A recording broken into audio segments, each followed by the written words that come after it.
let's go walking because, we've got to do our 45-minute movement. This is going to be our first one outside, which is great. Love the reflection. Look at this. Look at the sky. It's amazing. Amazing. Guys, just look at this, right? So you know how I'm doing 75 hard and how I've got to drink, like 4 litres of water. These like half litres. So I've got in the car 2.5 litres. I've drank that already. I've even drank one of them at home already. So I've drank 1 litre. Then I'm going to come back. I've got some more water. I've got some electrolytes and I've got some protein powder. It's how I get it done, guys. It's how I get it done. All right, we've got a hat. It's got to be safe smart, right? Safe smart. Sun smart. Oh my God, sun smart. It's quite warm today, guys. All right, bottle of water.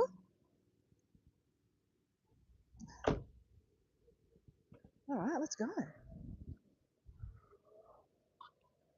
We'll be good and not, over the flowers, right?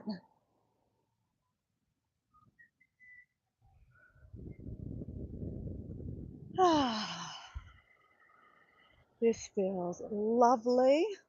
This is the weekend, guys. It's Friday, sorry, Saturday morning here. It is 7:58 a.m. Southeast Queensland in Australia. It's a place called Redcliffe Peninsula. And we're going to walk on the beach. Because we can. Because we're also very grateful that we can, right? This is like 5 minutes from my home, I tell you. So yeah, you can see here on the beachfront you have a lot of apartments, right? Of course you have apartments on the beachfront. Alright, we're going this way apparently. But I live 5 minutes from here. This is a place that my dad used to take us on holidays.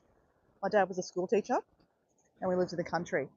And Redcliffe is where we used to come for school holidays. Back in the day, August seemed to be the time we'd go on school holidays. Oops. Oh, bless me, guys.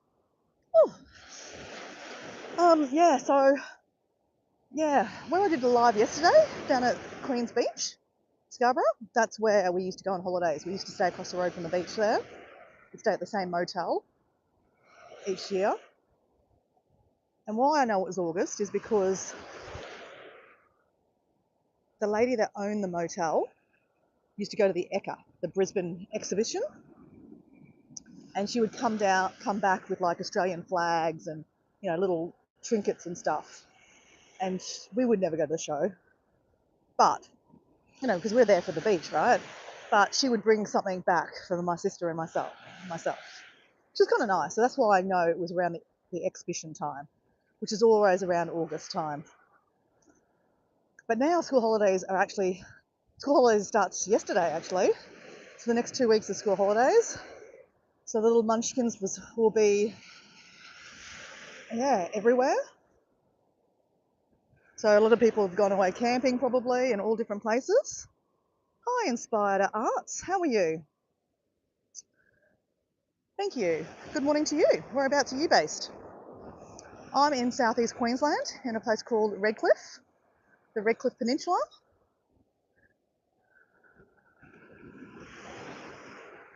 Oh no, what is this on the beach here? Oh, what is that? Oh my gosh. Oh, that's one of those pufferfish, guys. Okay, let's be careful. It's very ugly. Let me zoom in for you to have a look at. See the spikes? That's a pufferfish. Whoa, whoa, oh man, I just got myself wet. I mean, there's worse things to happen in the world, right? Okay, I don't want to touch this thing, right? Because it could still be alive. Get off. Okay.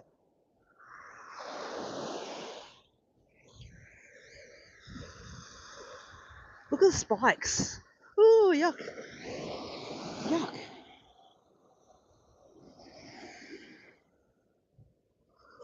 Oh, whoops. I need a better stick. What's a better stick, guys?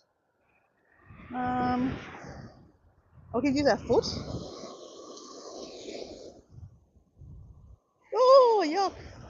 Yeah, there you go. Zoom, zoom. Hey Heather, how you going? Look what I just found on the beach. It's a puffer fish. See all the spikes on it?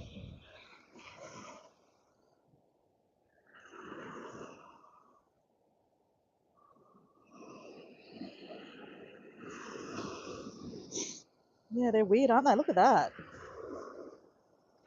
My friend Mike Sparks, I wonder if he's ever caught a puffer fish. Oh, thanks, Inspired Art. I'd love to know a little bit about you and your channel, because like it's lovely that you've subscribed to me, but if you're a private subscriber, I won't actually know who you are, like that you've subscribed, so I can't check your channel out. I love to subscribe to people that I can actually go watch their videos and get to know them. So thank you for jumping on the live today. You were the first person on live. Meet Heather. Heather's backyard is a good friend of mine. Heather, can I just say I'm so excited about our little WhatsApp chat that we're planning. So guys, Heather's backyard is based in Ireland, and we did a live probably about last month actually, where I've been walking along this beach for a while, guys, and I've been picking up sea glass, and I wanted to, well, someone said I should try to make jewelry, and I was like, I don't know how to make jewelry, right? But my friend Heather said, I know how to make jewelry. So she's actually a geologist in her background, but she loves crystals and rocks, and she lives by the beach in Donegal in Ireland. So she has a nice local beach that she walks on. So we have something planned in a couple months, 2 months for you guys. We won't tell you what it is right now, but I'm excited. Just let's say Heather, we're excited. But anyway, Heather showed me how to wrap sea glass. So the sea glass I've been collecting on the beach, she showed me how to wrap it. Now I had the wrong size wire, but yesterday I went to a gem world. It's called Gem World actually. It's like a gem shop. Oh my God, Heather, you should have seen the big, massive amethyst rocks. They had two sides. They was for sale for $20,000. They were amazing. So anyway, love amethyst, right? But I got thinner wire so that I'm going to hopefully this weekend watch our live again and watch your instructions so I can learn, I can wrap it properly. So you might get some random videos over the weekend going, is this right? So guys, if you're into, all things Ireland, you should check out Heather's backyard. She also does a lot of showing you what she's growing in her greenhouse. So Ireland is not exactly the sunniest place in the world. So a greenhouse is really good to, warm up your plants, right? And it's such a joy to watch you, like Heather picking on her shorts, picking like beans and peas and like fresh produce. It's so cool. It's very cool. I'm very inspired.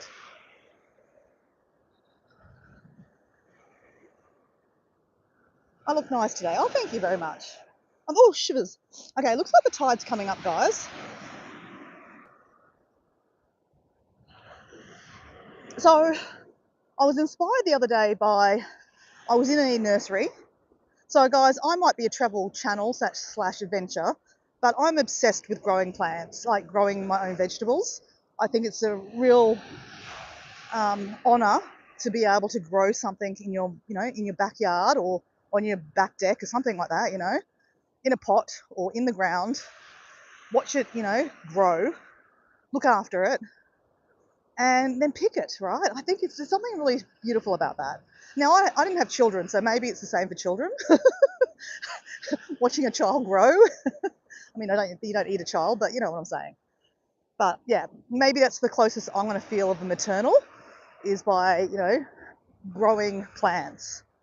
So this weekend, I have a list, and that includes a lot of stuff around the garden. So guys, I'm going to say it out loud, because when you say it out loud, you're putting your attention out to the world, right? And I've also wrote a list, a tick list. I'm very into tick lists. So one of the things I need to do this weekend is get my planter pots. So I've done a couple of lives from my back deck where I've been planting mixed lettuce and herbs and edible flowers in planter pots. Now, every 2 weeks, you're supposed to put nutrients back into it. It's been a month. I haven't done that. Traditionally, guys, I get sidetracked and, forget to water them. or forget to, put nutrients in. And you're supposed to put nutrients in because, they're not earthed, right? So they need to get nutrients. Otherwise, normally plants would get nutrients from the ground, right? But they're in pots, so they're not getting any nutrients. Morning. So, and I also have got some old ones that look like they're a bit dead. So I need to get rid of them and put some new ones in to keep, you should always have like new plants growing, just so you've got an endless supply of mixed lettuce. So what I do with the mixed lettuce is on a Sunday, pick them all, not all of them, but pick some, and I make my salads for the week. So how I save money so I can go on more adventures is that I don't buy my lunches. So my job is I'm out and about, and I go out with clients and they go have lunches. They buy lunches. So I'm one of those people that you see at a busy food court that pulls out a little esky box and pulls out their their homemade lunch with their can of tuna. So basically I pre-make them on a Sunday afternoon, and if you put them in the fridge, they stay fresh. So yeah, that's what I do with my little salads. So I don't want to, obviously I'm going to grow them to eat them, right? But I also show my niece, like I don't have children, I said, but I have a little niece that's 7 years old. And, it's nice for her to come over and I teach her how to pick them, and she helps him, put them in the ground sometimes, depending on when she comes over. But it's really nice to, for young people to see the process. And Heather's backyard has two young people in her little family. And, she's showing them, the love and joy of, growing plants. And I just think it's such a blessing. It really is. We can pass on that knowledge and that interest to young people, then they're going to grow up and they're going to also try to grow their own vegetables. And there's so much in that, right? I mean, I could go on a completely different tangent, right, about, the non-chemicals and, things that you buy from the supermarket are not, they're not really nutrient, rich. They've also got chemicals and blah, blah, blah. But we won't go on that tangent today, right, guys? It's the weekend.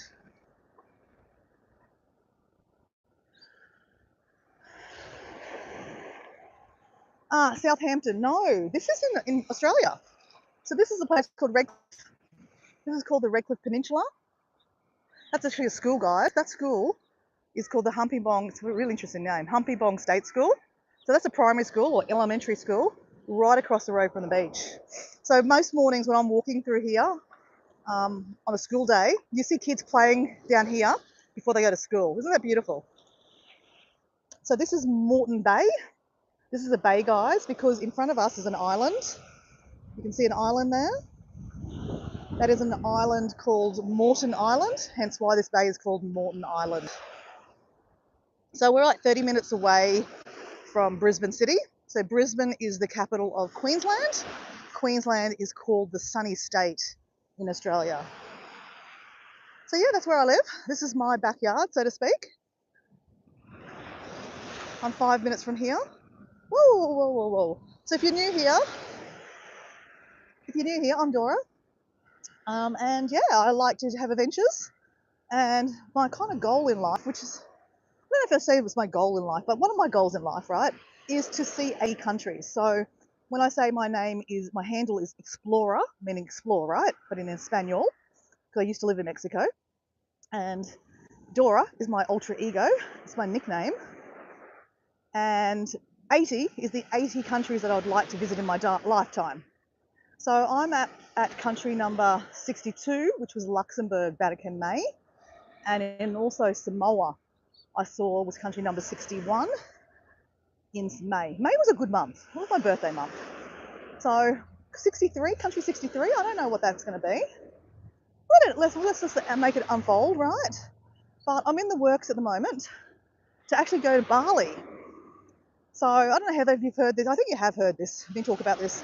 So one of our friends to the chat, Paul D Australia, he might be lurking in the background actually. It's kind of around his time that he'd have breakfast. Take a poop on the beach. Yeah, that'd be a bit, immature of me, wouldn't it?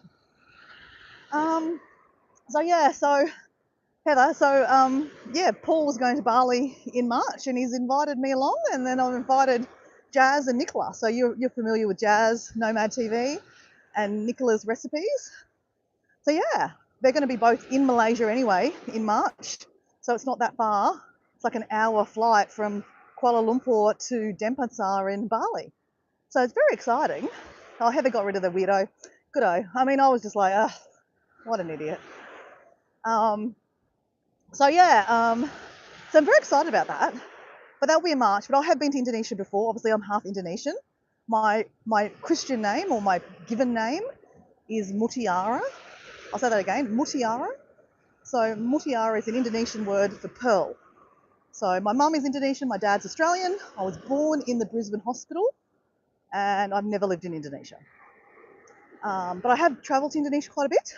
In February, I went back with my mum, and that was a good trip. But yes, Mutiara is my given name. Dora is my alter ego. It's a nickname that I got given when I was backpacking around South America. We were playing Celebrity Heads. And believe it or not, I didn't guess that I was Dora. We were playing a game. We were waiting in a bus stop, in, oh my gosh, what is that town? There's a big town in Brazil. It's not Rio de Janeiro. It's the second biggest town.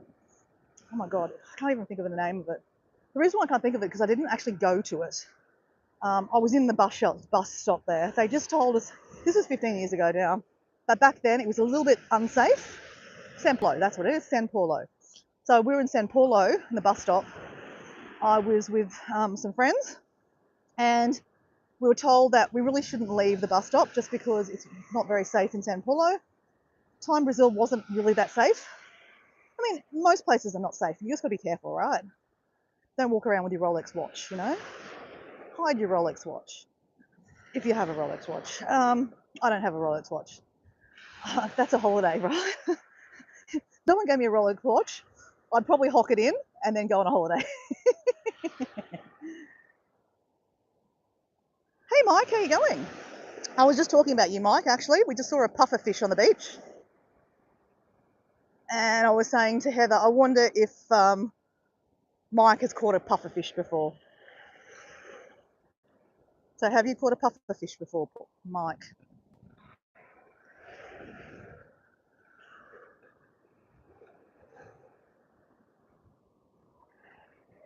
Yeah, the eventually, yeah, if it's Bali thing would be good. So Heather, did you ever go to Bali when you came to Australia?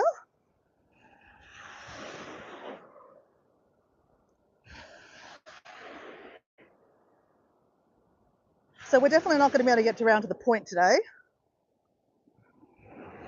with the tide coming up.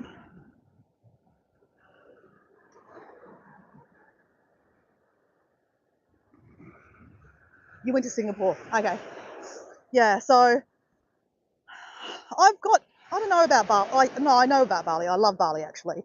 Though Bali is Indonesian, right? A lot of people don't connect the dots. People are so, like, the name Bali is so popular in the Instagram world, or, you know, the influencer world, should I say. Like, you know, digital nomads live there because they can live there quite cheaply, and they stay in big villas, and, you know, they live in houses all together, content together, and la la la la la. Beautiful, right? That's great, but it's kind of a bit of a fake reality of what Indonesia's like. I find it really, I find it sad. I'm gonna be honest, okay? Like, what does this say, guys? That says what? Grace. Grace? What does this say? Someone love. Love? Whoa, whoa, whoa, whoa. Oh, shivers, guys. Oh dear. Oh well. Another pair of shoes wet. Okay, I don't know what that says. Love your. I don't know. Something Grace. Anyway.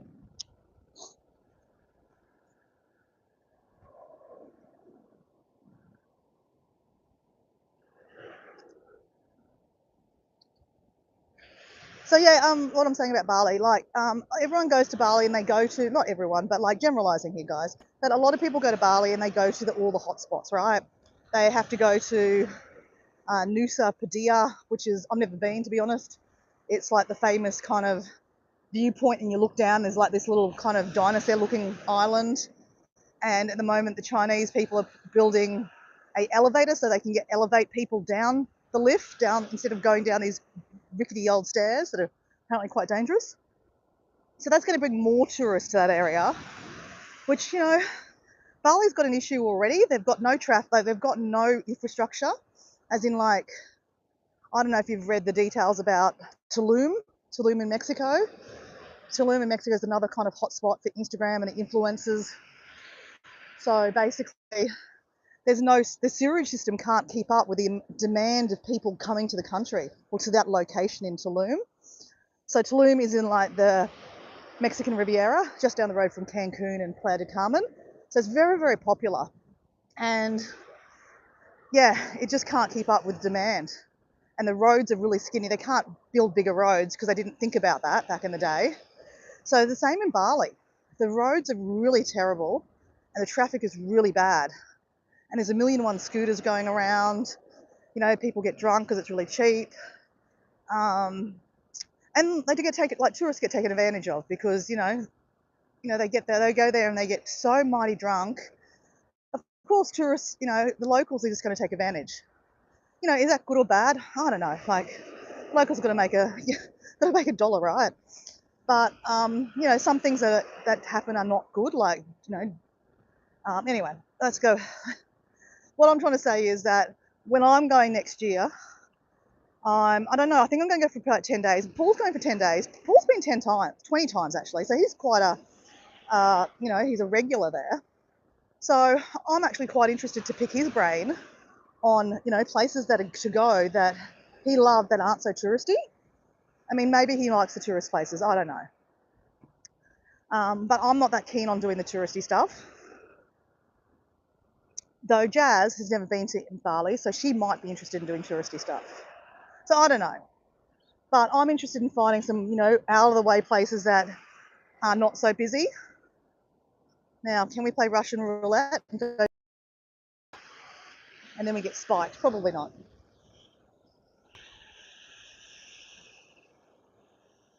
Hey, Deb, how you going? Hey, Carrie. Hello, Carrie. How you going? How is you're doing a challenge, right? A watercolor challenge. I'm sure I clicked on one of your shorts and you were saying like day something.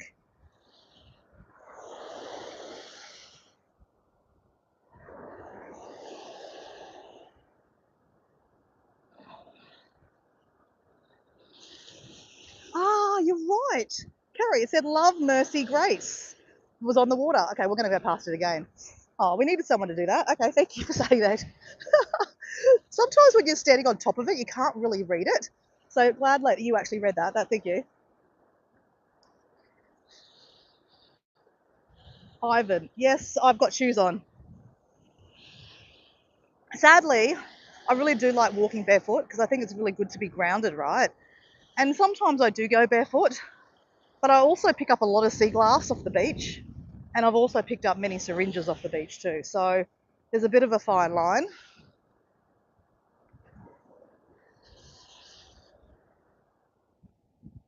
So Ivan, welcome to the chat. This is southeast Queensland. Oh, look at that sky over there. There's a bit of a pink tinge. You don't normally see pink tinges till sunset. But this is the sun has totally rised. The sun is rising now at like probably 5:40 a.m. So I just can't get up that early, guys. I mean, I did get up early this morning. I read my book.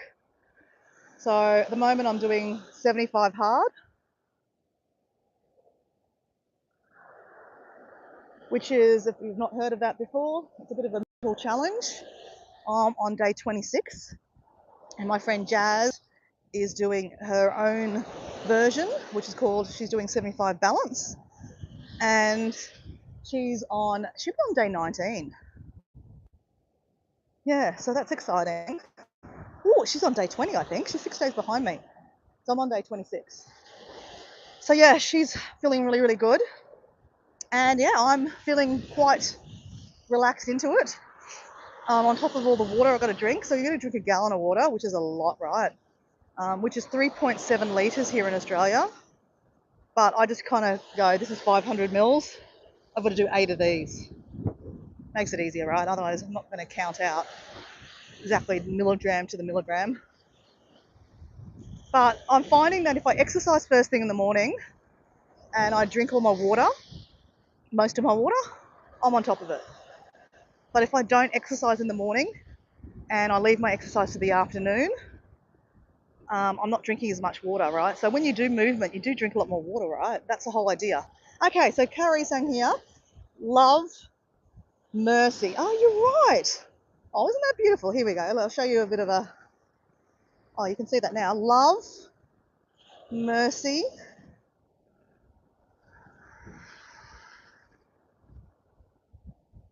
equals grace. Oh, isn't that beautiful?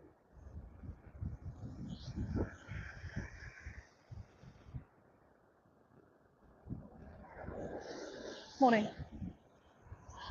Yeah, so, and you also have to do two 45-minute exercises a day, and one must be outdoors. So if you leave it, for example, I left it to like 2 o'clock in the afternoon one afternoon. I did one exercise, then I had to, late that night do another exercise. So, yeah, you've got to find a balance, right? And then you've also got to read 10 pages of a self-help or business book. So I do that first thing in the morning. So guys, you'll note that I'm not really watching much YouTube lately, so you won't see me much on a lot of you guys' videos. So I'm not going to say sorry, and I'm not going to apologize because, I'm working on me right now, and I'm doing a live because I'm walking anyway. Otherwise, you probably wouldn't hear me get any content from me. But things change. But right now, I'm just concentrating on me. So yeah, I will catch up with you guys, pages and things periodically.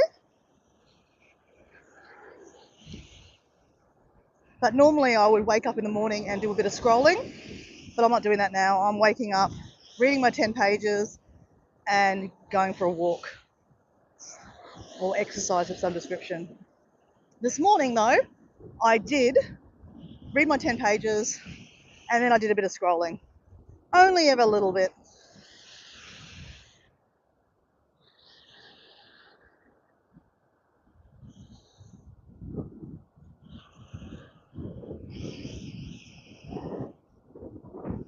Oh, you're having an autumn theme. So Carrie, guys, Watercolour with Carrie, obviously she does watercolours, right? And she's doing a bit of a challenge at the moment, an autumn themed. So I can't wait to see all the pumpkins and those, I'm sure you do a great pumpkin. Actually, that's what I would like to paint actually. So could I put a request out that you teach us how to paint pumpkins? Carrie? Hi Wendy, how you going? Oh, go Deb, you found all your paintbrushes and your paints. What are you going to paint, Deb? A pelican. I don't know. What are you going to paint, Deb?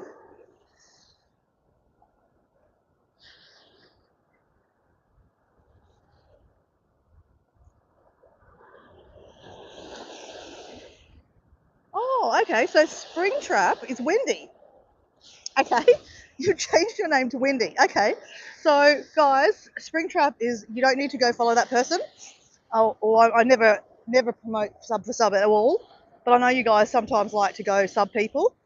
I suggest you don't do that. But anyway, I suggest you go check out someone's videos first before you sub them.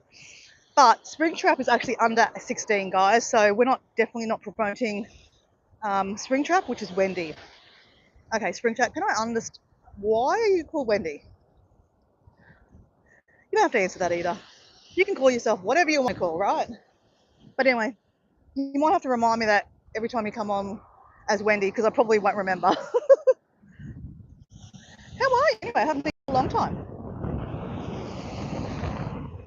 I gotta say, guys, when the sky is like this, where it's kind of like overcast a little bit with a bit of sun, it makes for very interesting images, right? It makes for I think it's really pretty.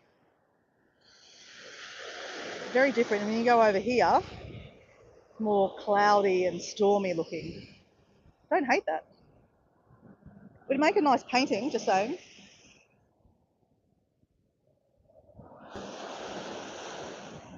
Okay, Heather, good night. Sleep tight.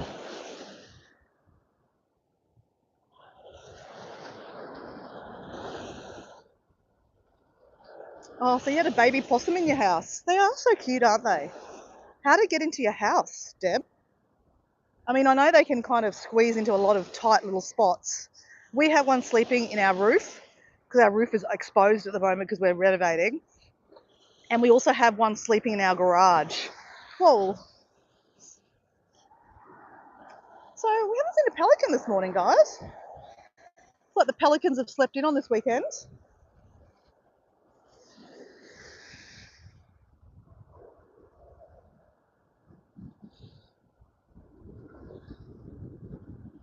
Oh, day one was a pumpkin. Okay, I'll have to go check that out. Okay, cool.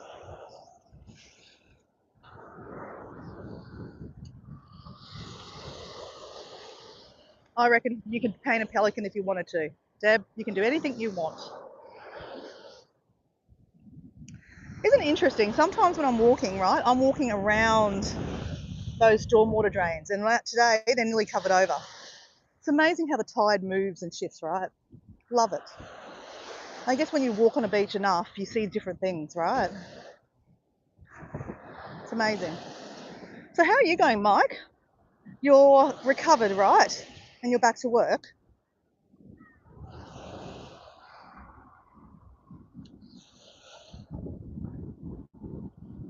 Oh, your back door was open and the possum ate your cat food. Yuck. Poor possum.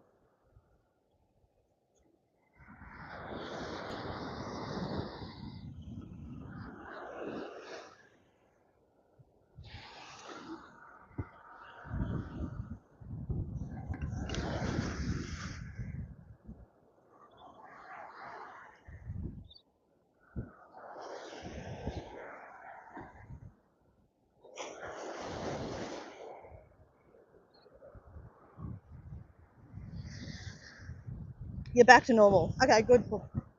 So, Mike, any adventures happening at the moment? I know you're saying you're working every day, but do you get like have an afternoon off that you can go hiking or fishing?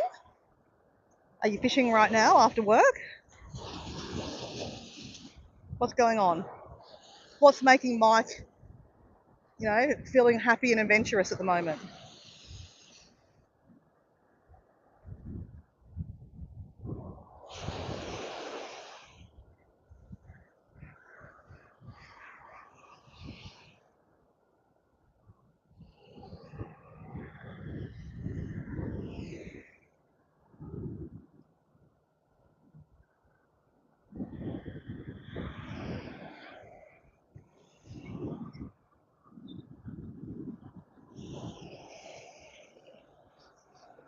I was having a very good giggle at your Mike, your shorts about going to McDonald's and getting a cheeseburger.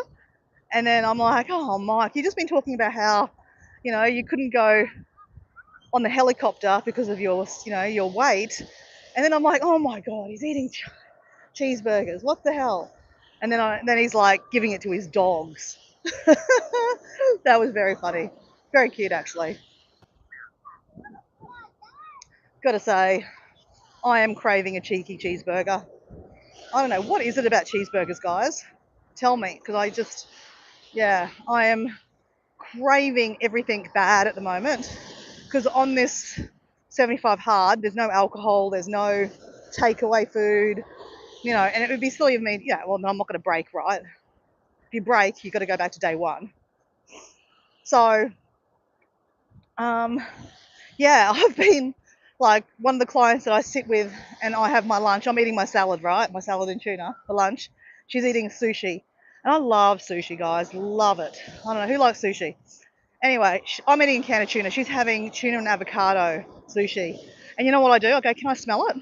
No joke. I'm smelling the sushi going, mmm. And then I eat my salad and tuna. And then the other day, I was with a client, he was eating a pie. And I said, oh my God, that smells so good. It looks so good. He goes, oh my gosh, he goes, so tasty. It was a cheese and bacon pie. So in Australia, we love our pies, right? And I mean, it's not really exactly great food, but anyway. So he's eating this cheese and bacon pie, and I can smell the cheese and bacon. So I said, can I have a smell of that too? So I'm like, oh my God. And then I eat some, I think I was eating beef jerky. That was my snack. Instead of eating a pie, I was eating beef jerky. So guys, you know how I do a lot of walking? Well, that's probably not challenging enough for me, right? So this is 75 hard. I'm trying to add a little bit of challenge into myself. So we're going to stop and we're going to get our heart rate up. Oh, just pull the headphones out. Okay, that's it. So sorry, I'm just going to distract you for a bit. I mean, you don't have to watch. You can talk to yourself. Maybe I could, yeah, okay. You could look at the ocean while how can we do this? Because what I'm going to do, guys, is I'm going to do some push-ups. And I'm going to do, not on your knees. I've been told that, you know, to do push-ups, what I'm trying to work, guys, let me show you what I'm trying to work. Now, I don't hate my body, guys. I'm just going to start with that. I don't hate my body. And let me start with another thing. Just because I do something doesn't mean you should do it, okay? Just saying. Like, for example, I'm going to do some push-ups, and then I'm going to do some squats. Now, I used to do 63 squats a day because 63 people a week in Australia commit suicide a week here in Australia. So I was doing a challenge called 63 squats a day. But I kept on doing it, and just to talk about mental health, you know, because I think one of my good friends is, you know, Edda, who passed away from her mental health with suicide. So anyway, I was doing this like all the time, and I was videotaping it and putting on my stories. My mum went, you know what, I'd like to do squats. So she thought, you know what, I'm going to do some squats in the shower because I'll be warm from the hot water. Now, she didn't fall over in the shower, thank goodness. I said, oh my God, that's the worst place to do squats. But she went and did one squat, and she didn't know how to do them properly, and she's hurt herself. So for 6 months, she had a bad knee. So guys, don't follow me. Do not subscribe to me for exercise tips. Subscribe for me if you want to see adventures and you want to see the beach and have a bit of, you know, banter, right? That's what I'm here for, right? But don't be following me because you think that, you know, you're going to get fit by doing what Dora does, because what I do might not work for you. Just have to put that out there, right, guys? I'm here to motivate you in different ways, like just move your body, but don't be doing what I do, okay? So just putting it out there, guys. I'm just trying to get my heart rate up because when I'm walking along the beach, you can see I'm not getting my heart rate up. So it's not really challenging my body. And the whole idea of 75 Hard is to challenge yourself, your mind. My mind is completely challenged with these books I'm reading, which I love. I'm challenged with all the water I'm drinking because I'm going to the toilet all the time. I've got to manage that. I've got to manage my time, my days.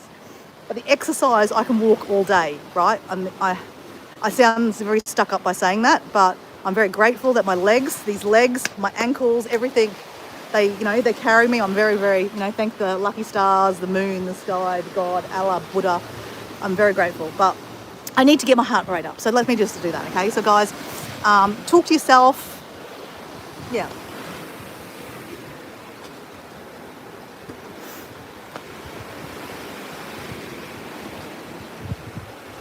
So what I'm doing, I'm trying to build these. So these are like tuck shop arms, guys. Because I'm starting to lose weight, like the skin's got to go somewhere. So I need to build resistance, right? So I can't do normal push-ups, so this is what I'm doing. I'm going to do 10, guys. Can you count for me? Oh my God.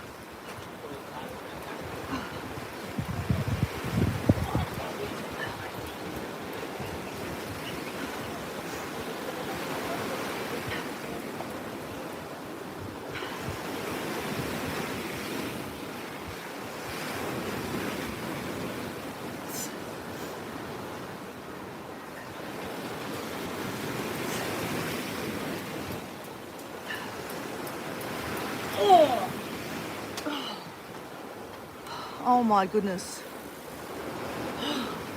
Okay, I'm going to tell you something.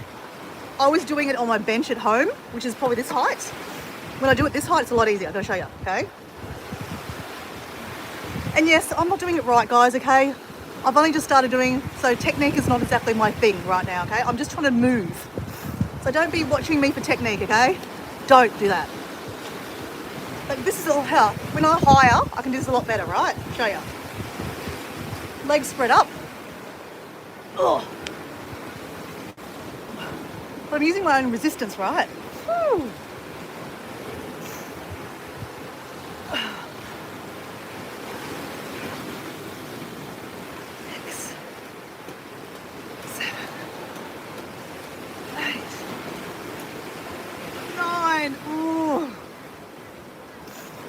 my God. Holy smacks. Okay. So we're working on this, guys. All right. But what we're adding in the between, because I'm resting, trying to get my, we're doing some squats. Again, I'm not great at technique at the moment. I'm going to get back into squatting. Chin up, tits up, stomach in.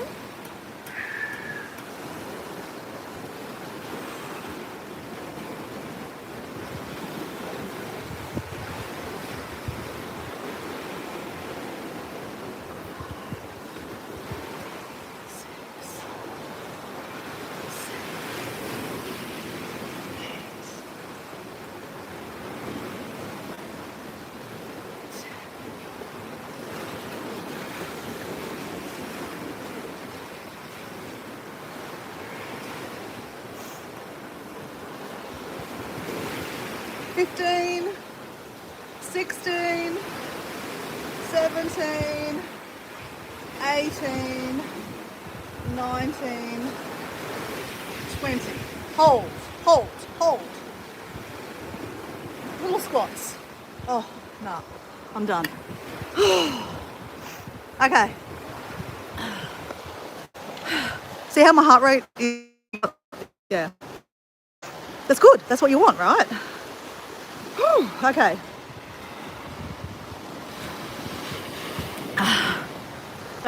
Rest a little bit. Then we're going to do that again. And then we go walking. So we're kind of getting our heart rate up. Can you see that I'm trying to what do I call it? Interval training. That's what I'm trying to do. Interval training. Hey, Ducan. Done. Thank you for liking. So guys, I've got 5 likes. So I would appreciate a like. You just double click the screen, don't you? Okay. Let's go again, guys.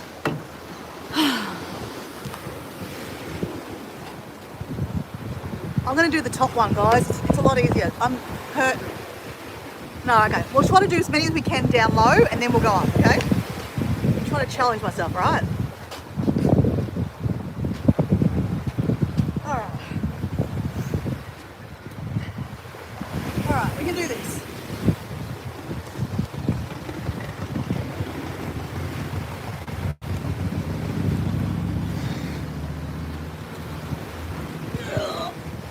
Dying. 3. Oh. 4. 5. Now we go higher. 6. 7. 8. 9. 10. 11. 12.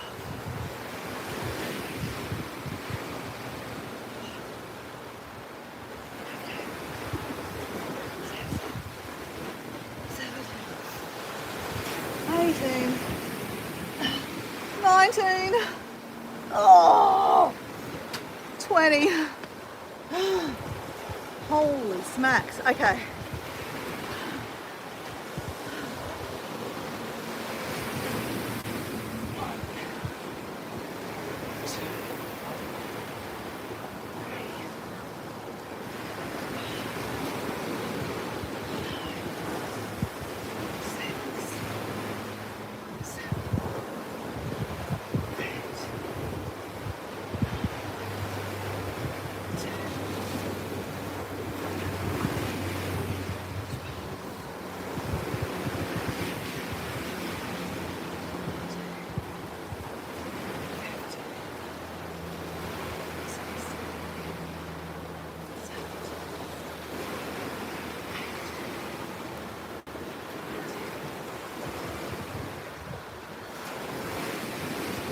Oh, okay. All right, heart rate up. I'm feeling a bit pinky and flushed. That was the effect I wanted, right? All right, now we can walk.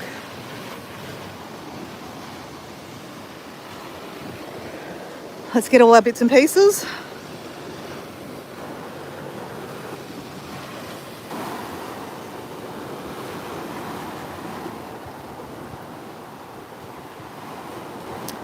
Hi, Ducati. That's an interesting name. I'm guessing you like motorbikes. Is that what it is? Means?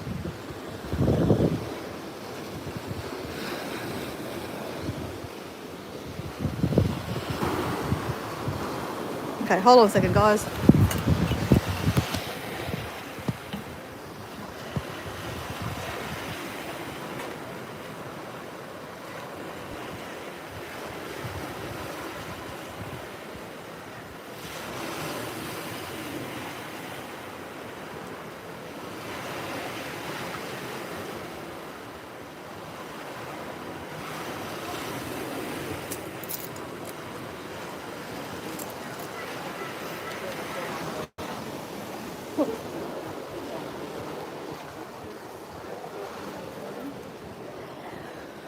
Right, now that we've got our heart rate going a bit better, now let's do some walking.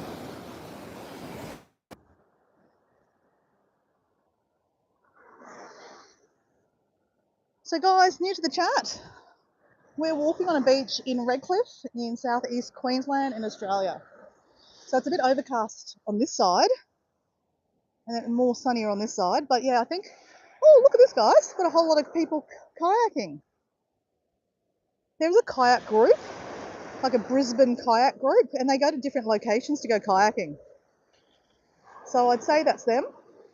One day I was up at Mullaney, where my mum lives, where I go platypus chasing, and I was watching the sunrise at Baroon Cocket Dam. It's an amazing place. And then I saw them all turn up with their kayaks. Oh, they're canoes, sorry, they're canoes. They're ocean canoes. There's a difference, apparently. Canoes are like you're in a little boat. Kayaks, you're on top, right, of the water. So anyway, they're ocean canoes, sorry. Let me zoom in, you can see there. They're ocean canoes. But yeah, I had a chat with them. They all they go to different locations every weekend. That's pretty cool. Hey, like instead of a car meetup group or a bike meetup group, they have a canoe meetup group. Like, I sometimes go to hiking meetup groups. Haven't been for a long time, but I should go. I went to a meetup group because they were going to one of my hiking bucket list places. It's a place called what's it called? Northbridge Road. No, what is it? Oh my gosh, should remember this. It's one of my hiking highlights. I love hiking, right? And in southeast Queensland, we've got some really good hiking spots. But there's this place called, oh my gosh, I can't even think of it. Northborough, Northridge, Okay, I can't think of it off the top of my head. But it's this waterway, right? And you go hiking, but you actually have to go hiking and swimming. So it's a bit of a challenge because you need to know where you're going first of all, right? So that's why when I saw this hiking group do it, I went, okay, well I'm going to go with them because they'll know where to go. And safety in numbers, right? You can't get lost with a whole of people. And there was one person that knew where to go. But yeah, I wouldn't have never known where to go or where to park. But it was amazing. It's like a hidden track that everyone knows about, that if you know. And yeah, there's waterfalls along the way, but you're climbing over big rocks, you're swimming, and then you eventually get to this nice, beautiful waterhole. And then locals actually had, your blow up lilos that you lie on when you're in the pool. They had them blowing up, and they just left them there for people to use. So yeah, I was lying on one in this middle of this little rock gorge, basically. It was amazing. Amazing. I haven't even made the video. I have an issue with it, right? Because I met a whole lot of strangers, and even though I don't video people like strangers, so to speak, but they're still in the video. So, Mike, if you're still there, what would you do in this scenario? There are people in my video, swimming next to me. If I'm doing I'm swimming through the water with my GoPro, and the person behind me is kind of captured.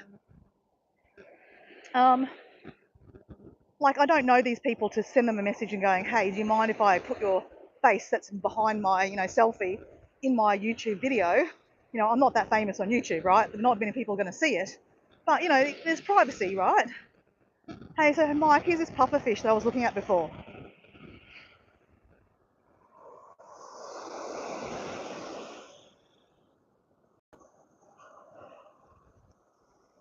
Look at the spikes on it, guys. Oh, he just...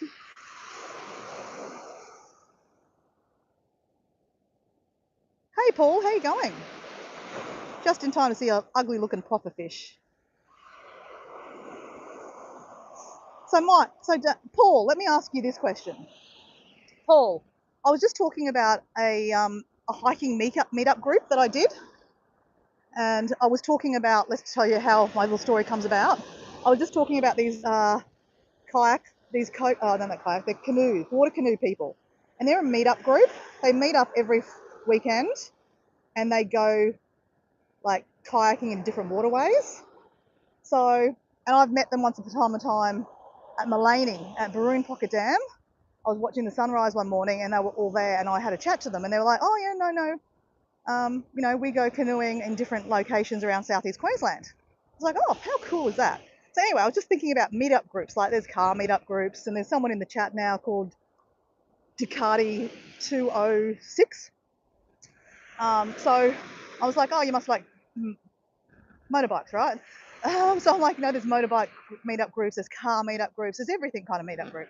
But I used to go to hiking meetup groups because a lot of my friends don't like to hike. So I want to tell you a story about Diego in a second, but anyway, that's another one to come. But I went on this dream hike. It's a bucket list. I don't know, Paul or Mike, or if you're a hiker in the group, watching this, do you have like a hiking bucket list? Because I do. And one of them was North. I can't remember the bloody name. North Bridge. It's up in like Mount Glorious kind of area. Like, so not too far away from me, about an hour away from me. But I didn't exactly know where this hike started from. There's not a lot of information about it. Like a lot of people have been there, but you kind of need to know exactly where to park and where to go, right? And the other reason why I haven't tried to take it on myself or with a girlfriend that we go hiking with is because we didn't know which way to go, and you actually got to do a swim. Like, you've got to swim, hike. So it's one of these hikes that's it's quite adventurous, right? You've got to take, your your waterproof camera, GoPro, so to speak, and, a waterproof bag, basically. And it'd be a bit naive of me to kind of just take it on without really knowing where to go.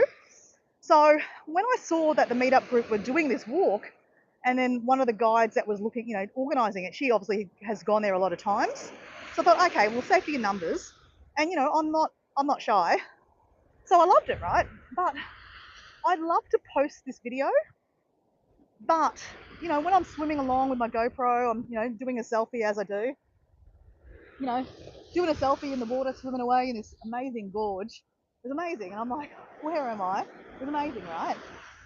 But there'd be random people captured behind me in my GoPro vision. So I wasn't purposely trying to capture them, but they've got into my, the frame of the video. So I've actually got it in iMovie. I haven't finished it, but I'm kind of undecided on how do you post a video that's got random strangers in it.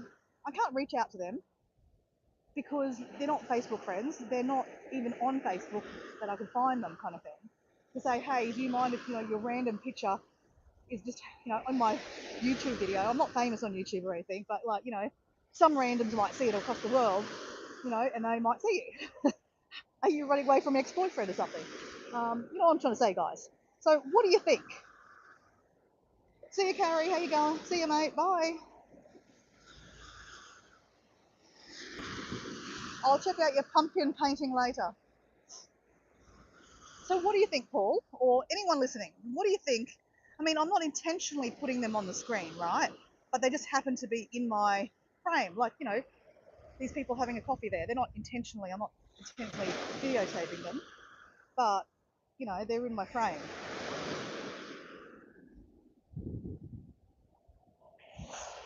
What do you think?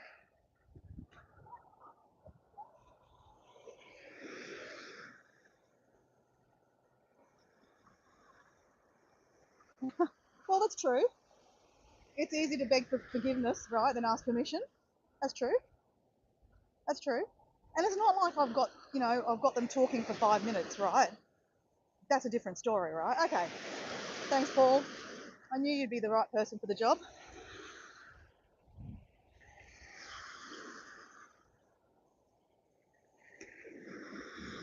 So what's on the agenda this weekend, Paul? I was just telling Heather, she's left a little while ago, that I've got a weekend in the garden this weekend. I have to re-love my planter pots. They need to get some nutrients back into them. And I also need to pull out some old seedlings and put some new seedlings back in, just so you got different, different strengths of lettuce, mixed lettuce growing, as in like different, some are baby, some are like 2 months in. But they're going really well actually. And I have been gifted through the week last week a whole lot of indoor plants, and traditionally I kill them because I don't know how to look after them. So the key is, I hear, you actually need to buy potting mix, like indoor potting mix. I just use normal soil in the backyard. So that's probably where I go wrong, right? So anyway, I'm going to go buy a whole lot of indoor potting mix, and I'm going to repot up all my indoor plants and give them some love. And then I have some tomato bushes that I've kind of showed you guys in my front yard that have gone nutso. And now that it's gone so warm, they're starting to like die. So I have to pick up a whole lot of, I've got so many tiny tomatoes, it's not funny. So I'm going to make a tomato sauce, my own tomato sauce. I just made one probably about a month and a half ago, and it's starting to get some mold on it, so we need to get rid of that. And they're so cool. The thing is that, you make your own tomato sauce, you know exactly what's in it, right? You've grown it yourself without any chemicals, and then you make your own tomato sauce that has got no sugar or no anything in it. I mean, you can put sugar if you want to, but yeah, I just choose not to. I put chili in mine, and onion, and garlic. So it's a bit of a, anyway, it's nice. It's nice to put on your salads, nice to put on your steak, nice to put on anything, right? But yeah, so I'm going to make that today too, and then I'm going to also have to pick up the tomato vines. And what else do I need to do? Oh, and I've also got a broody chicken.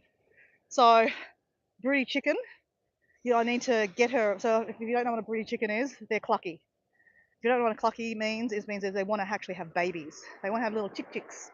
So, we don't have a rooster, right? We live in suburbia. So, we're not going to have baby chickens, but they just sit on the eggs. So, right now we're in spring, but it's getting really warm here. It's hard to tell today, guys. It's kind of a bit of overcast today, but the last couple of days, it's been like 30 degrees, guys. So it's been warm here, and I am not complaining. I love it. But it also means it's dangerous for chickens, right? If they're sitting on like eggs in the nesting box, their stomachs are really warm. So when they get clucky, their stomachs get really warm, and they just sit. And there's no air going into the breeding box, so it's very hot. And they don't drink water, they don't eat. So you really have to watch them. So what you should do is take them out and put them in an isolated cage somewhere safe, so they can actually get air underneath their stomachs. That's what the plan is. That's the idea. Now, my mum is a seasoned chicken wrangler, right? So she told me the trick is to actually wash them. Now, it's a very, very funny sight. Believe it or not, I did do a video. I have made a video. I mean, I haven't made a video. I've videotaped it of me trying to wrangle this big friggin' chicken. It's Big Bertha, one of the big white chickens we have. And she's massive. She's the size of a small dog. Actually, bigger than a small dog, a medium-sized dog. And she's not happy. Grabbed her, and it's hard to try to wash her. I've got her in the laundry sink. She's fighting me. There's water going everywhere. And I'm trying to put dishwashing detergent and warm water under her to wash her, so that basically she runs around and has to stay outside to air dry. So that's the idea, is to distract her from actually wanting to go back into the chicken house. Now, I did this yesterday on my video.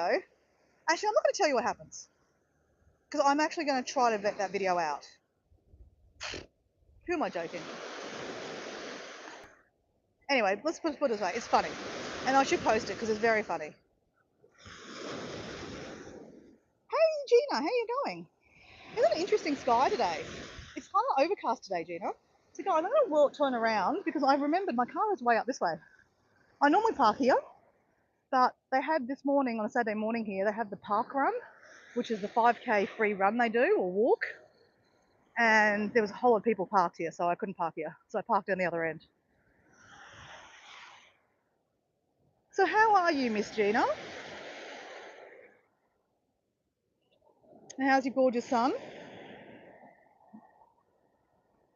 Is he chasing spiders somewhere?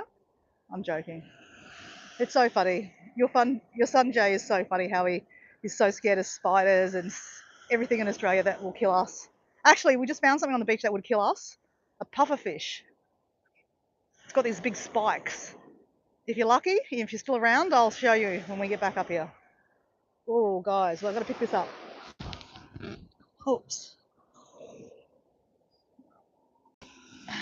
Okay, guys, this is, oh God. Okay, I'm going to try not to get stabbed by this thing. This is on wire. Oh God, okay.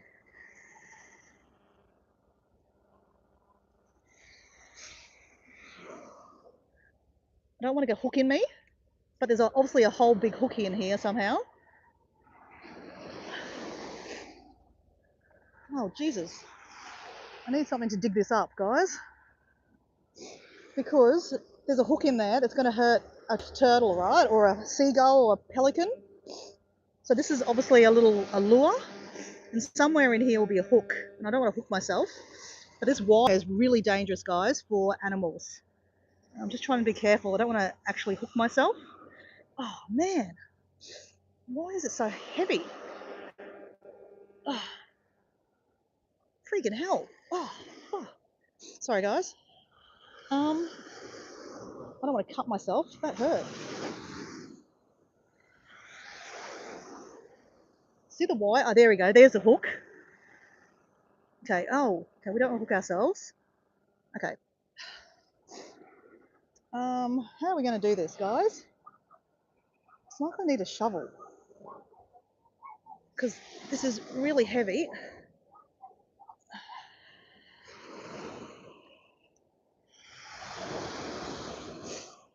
I love fishing, guys, but this is the problem with fishing, is that oh, shit.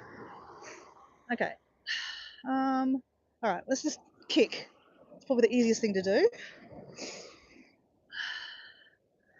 All right, guys. You guys look at this, because it's not going to be pretty. I'm going to try to get this out without killing myself or stabbing myself.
right.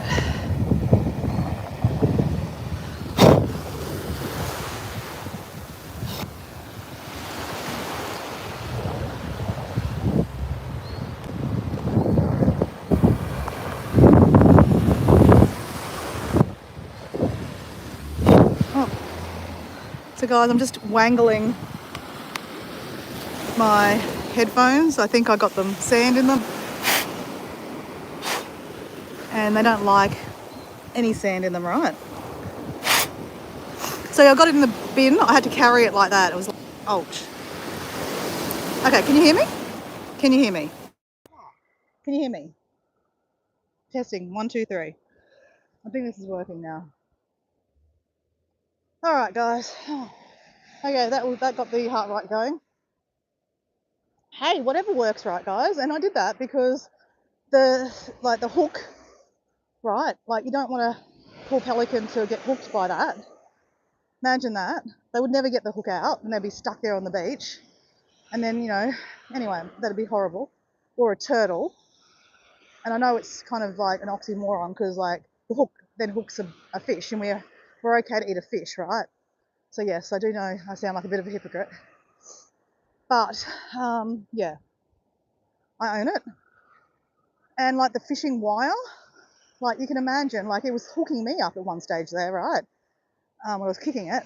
So like that would, imagine the poor little seagull. They've only got little legs.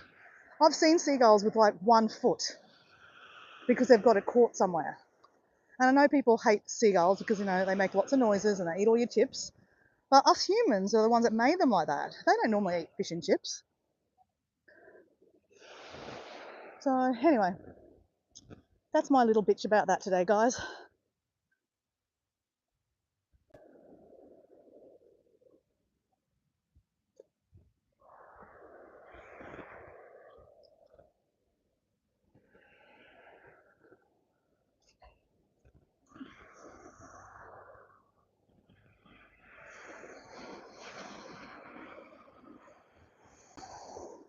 Hi, Razaka. How are you?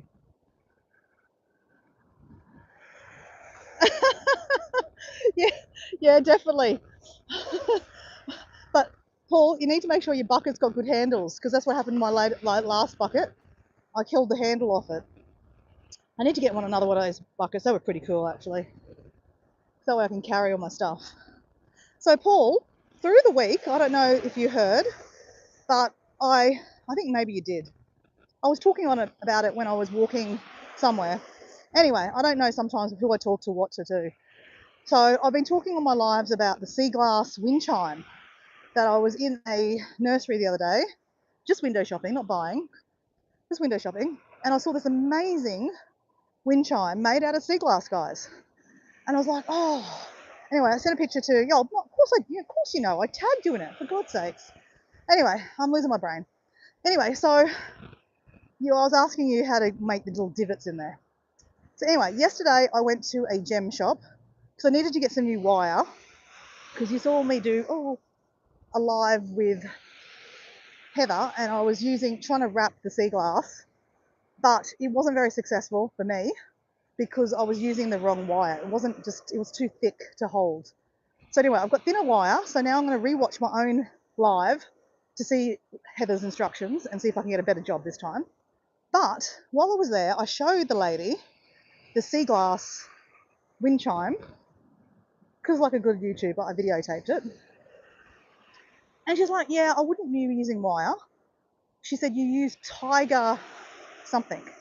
Anyway, I was like, okay, do you have any of that? She goes, yep, I do. I went, perfect. And then I was telling her about how I need to put divots or like little holes into my sea glass and what I would use. And she goes, oh, that's complicated. She goes, you're going to need to do, all these machineries and blah, blah, blah. And I said, oh. She goes, I would just use these little, what does she call them? Divots? Little divots. So basically you put your wire through these little divots and then through around the sea glass and then you can put 2 divots in if you want to hold it more. And then you can, make them hold. So anyway, long story short, I will try that. When, I don't know. But, you know me. I'll come up with some stupid idea and do a live. And then I won't finish it, just like my sea lamp. my sea glass lamp. What I do need is better glue. And I realised I actually have some better glue. I need fabric glue because I'm sticking sea glass onto like fabric of a lampshade. So that's probably why I had some issues where the sea glass was falling off the lampshade. So I realised I bought a sewing machine off a girlfriend that was going back to the UK. I haven't used the sewing machine, but that's another story. But I have all these good intentions, right? I'd like to upcycle or mend my own clothes because I think that'd be a, very, cool thing to be able to do. Instead of, chucking away your t-shirt because the button fell off, I could learn how to put a button back on. Or, you put a hole in your favourite skirt. Is there a way to fix it? Anyway, these are the things that go through my brain. So anyway, she sold me it very cheap, but she gave me all her stuff. And she had like a bit of a crafty thing happening. So she had a whole lot of glue. So I realised I've had glue all along. I've had fabric glue. So I could use that on my lampshade. So anyway, one day I'll finish that too. But these are things that are not a priority in life right now. My plants right now are my little priority. So anyway, that's what I'll be doing this weekend.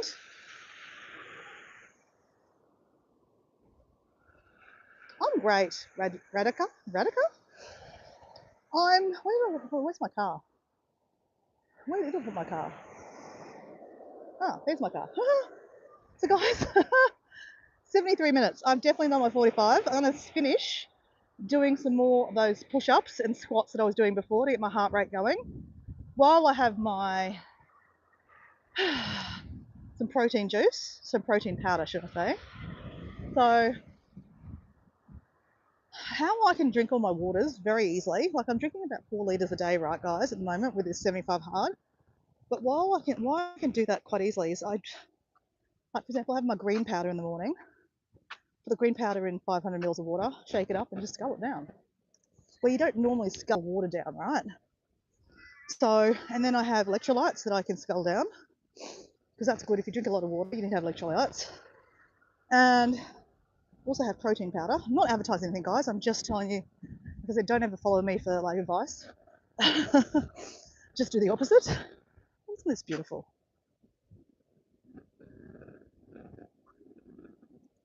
Pink, light pink, and then the yellow. It's beautiful.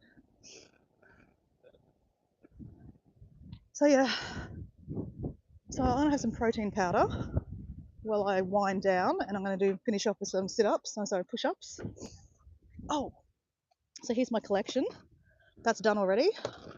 I drank one of these already this morning while I was reading my book. So I have a bit of a scull of this.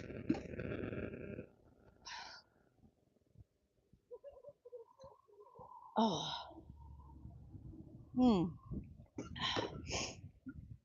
Have a banana just in case I got hungry, right? Or phone a friend. We have protein powder, and then we'll take our water. Okay. Let's go back to our little makeshift gym. So I have been talking about how I need to actually build strength. So strength training is really important when you get over 40 actually. Or they actually say over 35. Once you get over 35, your bones start, I don't know, withering away. And, you need to start building strength. Otherwise, you can't get off the toilet and those kind of things. So I've been fighting it. I don't know, I'm just a cheap ass. I didn't want to pay for a gym. So you can use your own body as resistance, right? But again, don't be following me for advice. I say that very openly. Don't be following me for advice. Oh, make sure the glue is not flammable. Shit, that's a good idea. Yeah, okay, well, that's something I need to check. Very good idea, Paul. Very good idea.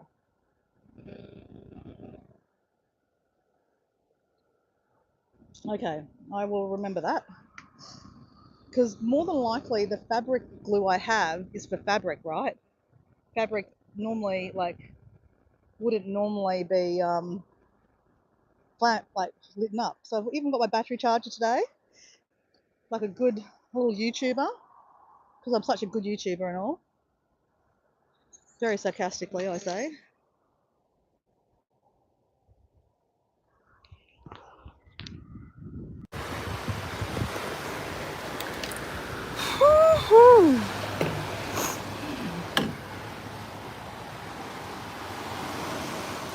So Paul, remind me what you're doing today.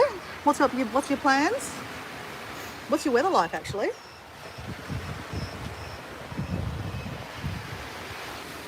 So guys, don't be critiquing my really bad form. It's not about form, it's about movement. Okay, and if I do it more often, I'll get better form, right? That's the plan. That's the plan. All right, I'm gonna go down first.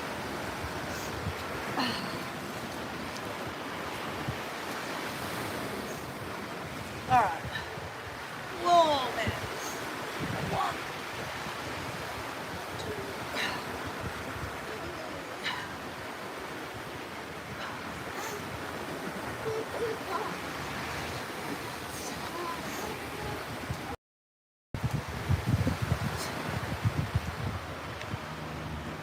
oh, man, they hurt like that. A lot easier when you go higher, or go on your knees, obviously. One.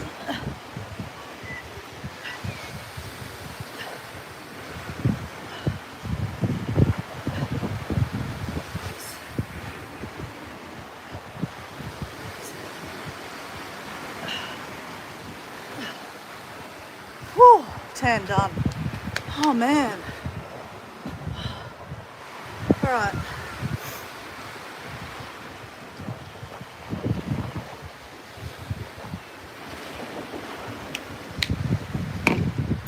Squat time. 6 degrees and cloudy and possibility of rain. Jeez. Do you actually go hiking in the rain? Or walking in the rain? 1, 2, 3,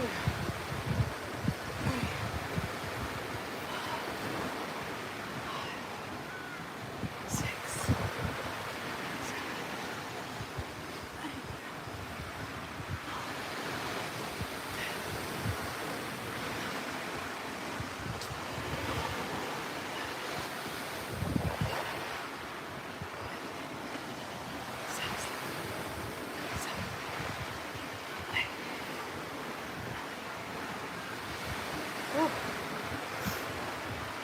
I actually like walking in the rain.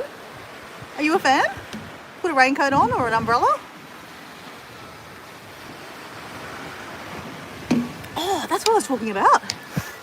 I was going to tell you about Diego. Let me get a bit closer. No, I can't talk while I do this. Let me finish off my sit-ups, my push-ups. One more set to go. Diego's hiking in Switzerland right now, in the Matterhorn. Actually, no, he's sleeping. Oh, shit. Concentrate.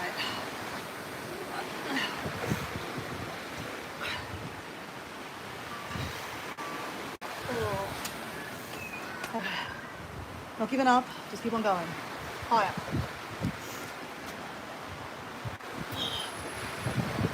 5, 6, 7, 8, 9, 10, 11, 12, 13, 14, come on, 15, 16, 17, 18, 19, oh, freak. Okay, no, I was about to sit down again.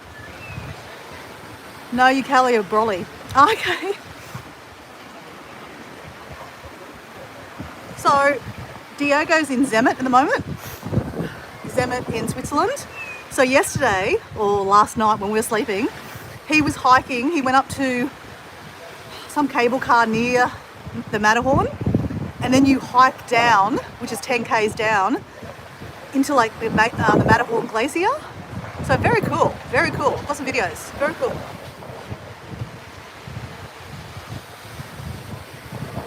All right, 20 squats and we're done. 1, 2, 3, 4, 6, 7, 8, 9, 10,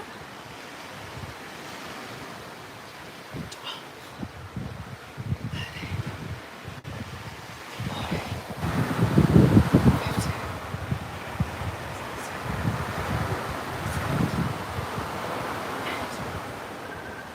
15,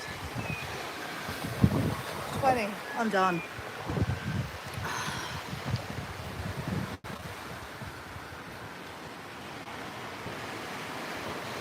Oh, that stretch is so good. Hey, Brooke. Call that prayer. Call the prayer. Oh my God. It's amazing, whatever it is. How are you, Brooke? Hey, so Brooke, interesting. I've been talking about you this week. So, I think I met you on Tuesday, didn't I? I think I've met you a few times, right? I mean, I don't know your channel, so you can tell me a bit about your channel. But you were telling me, I was saying in my live, when I was walking around a lake, that I've been seeing love hearts in nature. And I think Wednesday morning, I don't know, sometime through the week, I found another love heart on the beach. It was like a little concrete love heart, imperfect, but amazing. And I was saying how, you know, I met a lady called Brooke on my live the other day, and she was saying that when you find love hearts in nature, it's like someone past is thinking of you. And I don't know, I'm just going to say that was really beautiful to say that, because it just connected the dots with my father, that he's passed away 8 years last Saturday. And yeah, it was just a really nice thought. So thank you very much. So I've been talking about how Brooke, that I met on a live, told me about that. So I had to say thank you. So I should stretch them more, right? Oh, let me just stretch my arms out. I'm trying to get my cardio up, because I mean, I can walk on the beach all day. That's not the problem. But I need to get my heart rate up, and I need to build muscle, right? I'm a bit flabby. Those guns. We need to go at them.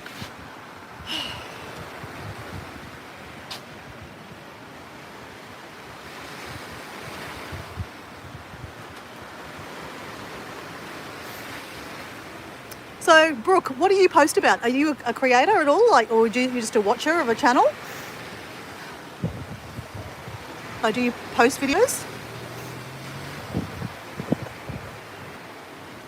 Where are you from? I asked 20 questions, sorry. Where are you from? Are you from Australia? Are you from the Northern Hemisphere?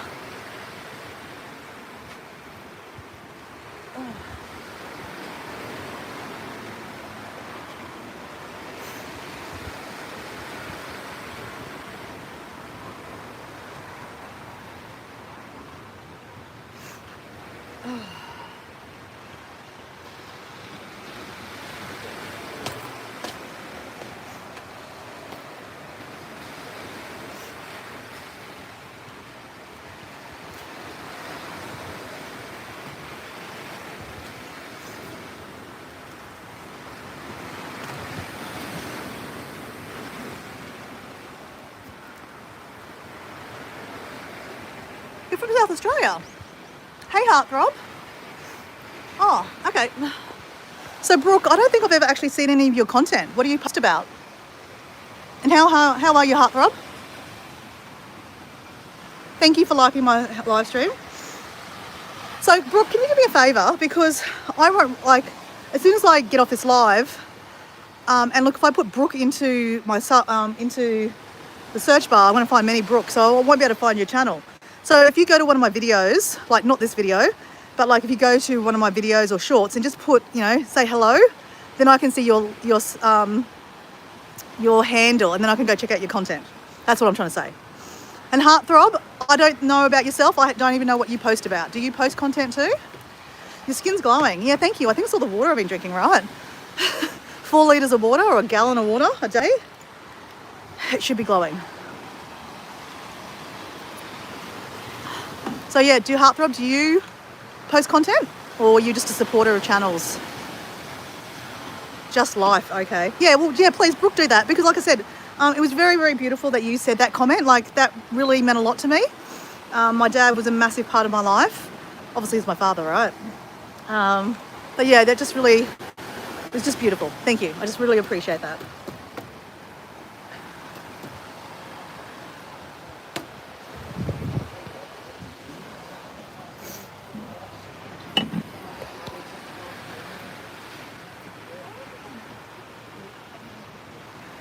Dora, you look so fit today. Oh, thank you. I try, hey.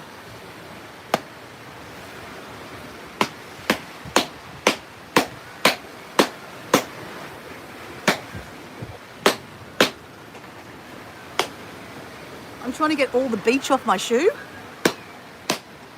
because I literally got my shoes wet. Not that I'm that precious about it, but I'm trying to clean my car. That's another thing I need to do, is clean my car. Your dad's been gone for 13 years, wow. So are you a daddy's girl too? Because I was definitely a daddy's girl. My dad was like my mentor. So like, if I need advice, I can go into my thoughts and I can hear his voice telling me what to do. It's amazing, right? Because, when you've had your dad with you for so long, it's a beautiful relationship you can have. And even though they're gone, they're still in with you, right? They're in your heart, they're in your soul, right? I'm going to post content pretty soon. It would be about happiness, fitness, meditation, travel, and I'm going to teach how to communicate effectively. Hey, that'd be good. That sounds great, Heartthrob. Where are you from, Heartthrob? Because Brooke is from South Australia. I'm from Queensland. Are you Australian, Heartthrob? Paul just left. He was Australian. He's from Victoria. Whereabouts are you from, South Australia, Brooke?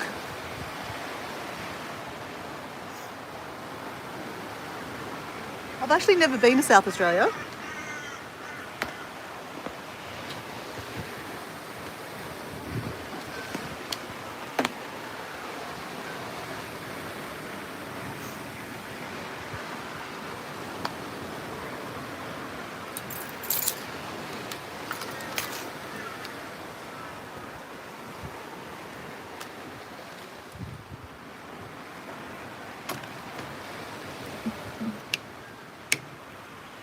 Oh, you're still there?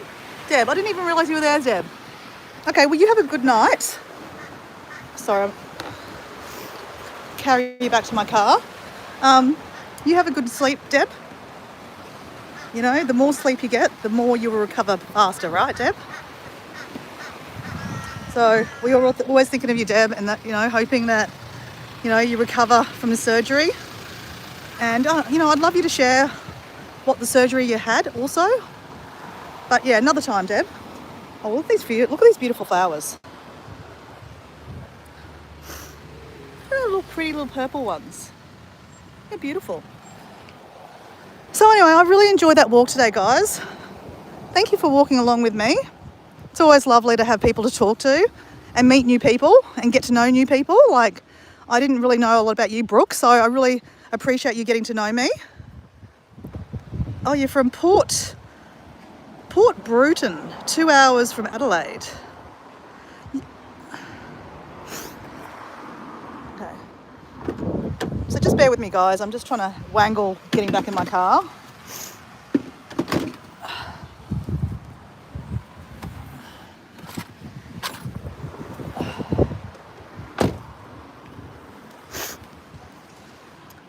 Got the sniffles today.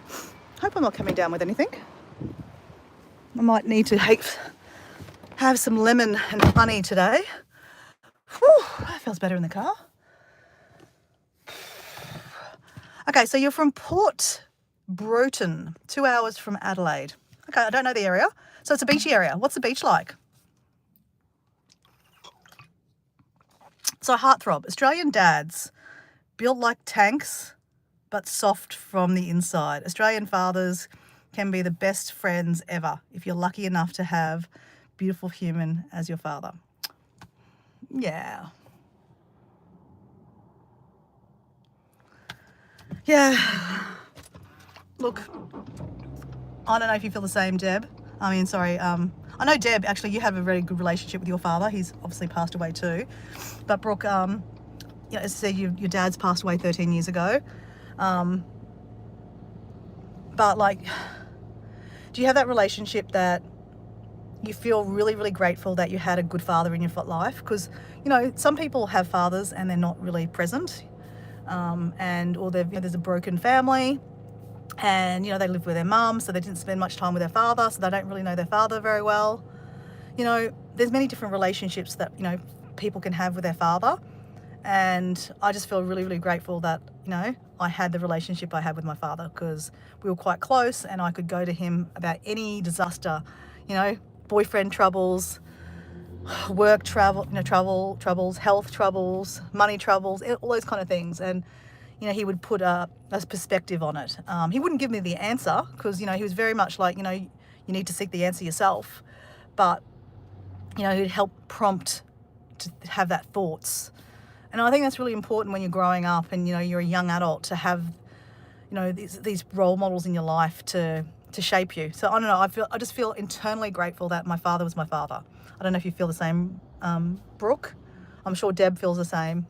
But yeah, I don't know. Like, you know, as I said, I have some friends that don't even have a relationship with their father. Their father's still alive and they just don't care. You know what I'm saying? And they wouldn't care. To all the fathers out there, please hug your daughters and give them enough love and validation for your daughters, and your daughters will leave very happy, peaceful, and sane lives. It's true though. It's really true. You know, thank you, Heartthrob. Yeah, like, I mean, I don't know. Mothers are really important too, obviously, because without a mother, you know, you're not born, right? But without a father, you're also not born, right? They're equal parts, right? Equal parts. But I've always had a much stronger relationship with my father than my mum. And my mum does listen to this, so sorry, Mum. You know, I love your mum, but, you know, my dad was always there for me. And I know my mum was away sometimes because she was working, so I get that. So I should probably change that thinking. But yeah, my dad, well, I mean, my mum lives an hour and a half away from where I live. My dad always lived down the road. So I've always lived in Redcliffe, other than when I've moved overseas and lived overseas for different periods of my life. But, you know, the first house I moved into when it was one of my first boyfriends was like literally 500 meters away down the road. How funny is that, right? I'm literally living around the corner. And then, like, you know, another suburb of Redcliffe I lived, and yeah, I've lived in about 3 or 4 different houses in Redcliffe over my life. And, you know, my dad would, you know, I didn't live with him obviously, but, you know, my dad would drop in randomly and, you know, have a cup of tea or coffee with me. Or I used to, you know, work a lot in this area. I had an office that I used to work from, and he would just randomly turn up. And it was really interesting that he could turn up on days that I really needed a hug. And I distinctly remember a moment. I was managing an employment agency, so my careers, I have a few different careers in my life, but one of my careers was I used to help people with disabilities get jobs. I was still in that career, but in a different variety of this career. But at this stage, I was actually managing an office, some new people, and so I was always at the office. Hated that, being at the office all the time. I'd rather be one of the workers going out and doing things, right? But anyway, here I am, you know, crunching numbers and stuff. It was very boring. I hated it. But there was an audit coming up. And when you are working somewhat for the government, an audit is very stressful because they're checking to see that you're doing the right things with the money. That, you know, you've got to account for all the money, account for all the things. And because you're working with people with disabilities, there's standards you have to follow. You know, you have to be having complaints and resolutions and all these things, right? It's very blah, blah, blah. And I'm not one of these blah, blah people. I'm really like a talker, action, let's just get it done, right? But as a manager, you've got to wear a different hat. And, you know, you've got to watch the paper. You've got to, you know, watch the money and all these kind of things. And yeah, so I was very stressed because I got told that day that I was having an audit, and they only give you like a 2-week window because you can't fix stuff in 2 weeks, right? So if you're dodgy, right? But even in 2 weeks, even though I wasn't dodgy, I had to do a lot of making sure that things were okay. Like to do spot audits myself, right? That's what I had to say. That's what I was doing, spot audits. So it meant a lot of work on top of my already work that I was trying to handle and I couldn't even handle in a day's work. So I was like, oh my God, how am I going to do this on top of it? So anyway, long story short, I was about to have a meltdown this day. I was like, fuck. And my dad walked in the door and I just ran to his arms and cried. And now I don't normally run into my dad's arms and cry. It's not one of these things I do, right? But I was so fucking emotionally I was like, fuck. Sorry, I swear. I'm not sorry because yeah. I'm even tearing up now because I was so wild. I was like, how am I going to do this? Like, you know, I'm already struggling to do the work I do, but to do an audit on top of it, it was a lot. And my dad just simply held me. He goes, well, I don't really know what to say, but he goes, just step by step, breathe, you'll get through it. And you can only do what you can humanly do, right? So anyway, that's my little story, that my dad was always somewhere around the corner when I didn't even know I needed him, and he was there. So anyway, that was comforting to know. Love your energy. Thank you very much. So you've got mothers are nurturing, fathers are providers. Mothers nurture life, fathers provide lessons and life. Yeah, well, actually, you're right. Probably right, Hearthrob. Yeah. Yeah, true emotions do come out when you swear, and I swear. Like, we're Australian, we swear. Okay, okay, thank you, Brooke. I will check you out, okay? Thank you. So anyway, guys, I'm going to go. Thank you for, you know, entertaining me and listening to my dribble. And, oh, we're getting a little bit stronger in these arms, right? So I will get slightly better at this, guys, with the push-ups. Squats I can do. There's no problem with squats, but squats are really good for strength training too because, you know, you're working, one of the biggest muscles in your body is your legs, right? And your bum kind of area. So that helps, right? But the arms, I need to build strength in my arms. Yeah, I just need to build strength, right? Plus, and also, I don't want little tuck shop arms. So anyway, thank you very much. I doubt you'll see me again this weekend. But you never know, because Dora never knows what she's going to do. Like, as in, she never knows when she's going to go live. Like, I was like, maybe I'll go live this morning. Maybe not. Maybe not. I don't know. Hey, so how was your first boyfriend's equation with your father? Did your father? Oh, okay. My first boyfriend. So we're talking about teenage boyfriend. So my first boyfriend was Rob from tennis. He was a school. So when I was about 16, are we talking about 16 or like early 20s, like the first boyfriend I moved in with? Is that what you're more talking about? Hi, David. Hola, ¿cómo estás? Yo soy muy bueno, David. Muchas gracias.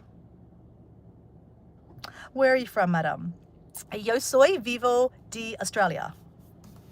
Yo soy de Australiano. I'm not talking that very well, but anyway. Tell us about both of them. Okay. You know Spanish. Yo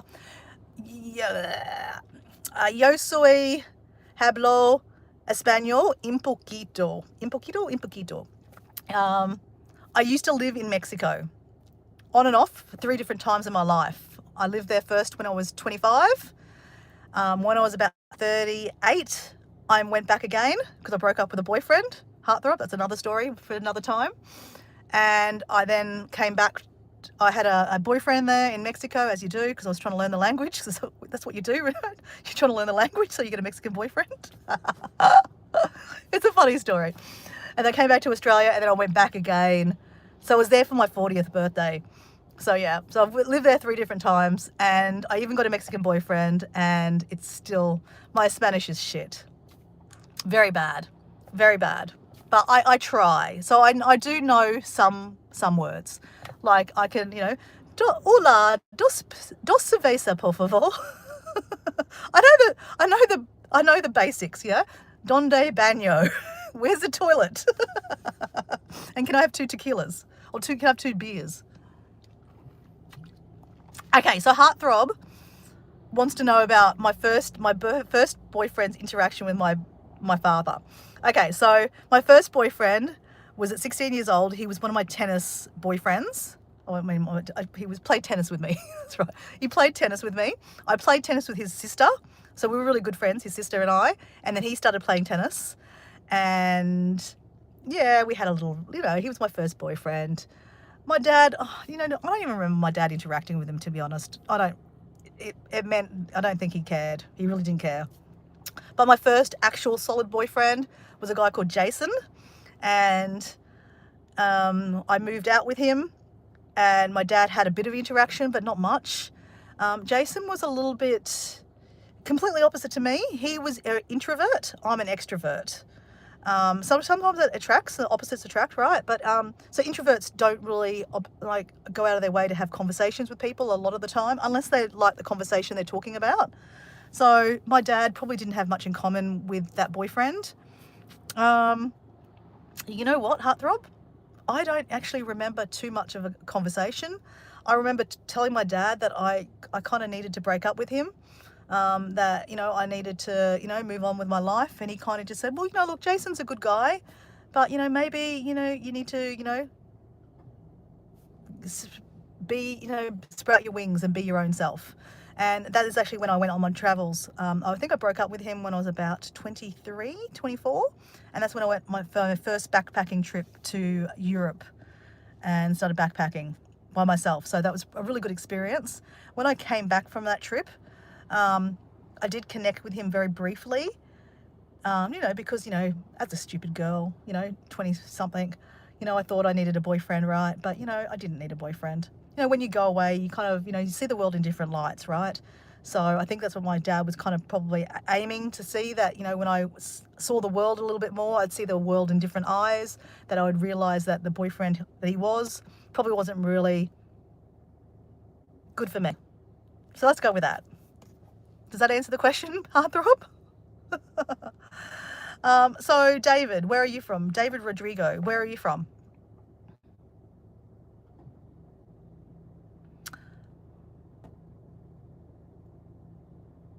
Actually, funny enough, Heartthrob, a lot of my friends actually, because I'm half Indonesian, guys, so my nickname is Dora, but my real name is Mutiara.